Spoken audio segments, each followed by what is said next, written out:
यात एक breaking news येते। शरद पवारांच्या राष्ट्रवादीचे नेते प्राजक्त तनपुरेंचं अखेर ठरलंय।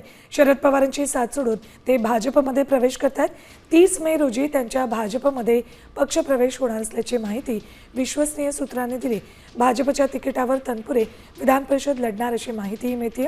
नुकत्याच झालेल्या राहुरी विधानसभा पोटनिवडणुकीवेळी त्यांनी माघार घेतली होती।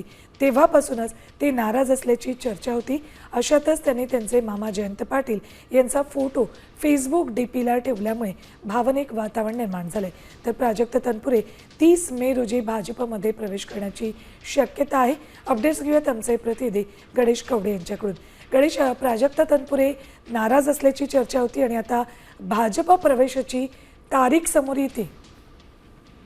नक्कीच शरद पवार गटाला हा मोठा धक्का मानावा लागणार आहे, कारण की गेल्या काही दिवसांपासून प्राजक्त तनपुरे हे नाराज असल्याचं सांगितलं जात होतं। राहुरी पोटनिवडणुकीच्या वेळेस देखील प्राजक्त तनपुरे यांना राष्ट्रवादीकडून खरं तर उमेदवारी देण्यात येणार होती, मात्र त्यावेळेस देखील त्यांनी माघार घेतली होती आणि त्या ठिकाणी निवडणूक लढवणार नाही असं स्पष्ट करण्यात आलं होतं। आणि ही निवडणूक लढू नये यासाठी भाजपचे प्रदेशाध्यक्ष रवींद्र चव्हाण यांनी देखील भेट घेऊन त्यांची मनधरणी केलेली पाहायला मिळाली होती। विखे पाटील देखील त्यावेळेस सोबत होते आणि आताच कुठेतरी अशी माहिती समोर येते की ज्या विधान परिषदेच्या निवडणुका लागलेल्या आहेत, अहिल्यानगर विधान परिषदेच्या निवडणुकीमध्ये प्राजक्त तनपुरे ही निवडणूक लढतील आणि त्यासाठीच कुठेतरी आता 30 तारखेला हा त्यांचा पक्षप्रवेश होणार असल्याचं सूत्रांकडून माहिती मिळते।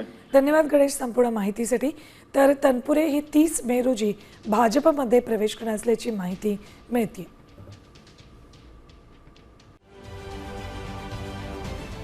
महाराष्ट्रातील सर्व बातम्यांचे विश्वासार्ह व्यासपीठ, सकाळच्या सर्व सोशल मीडिया प्लॅटफॉर्मला लाईक, फॉलो आणि सबस्क्राईब करा। तसंच सर्व नोटिफिकेशनसाठी बेल आयकॉन प्रेस करायला विसरू नका।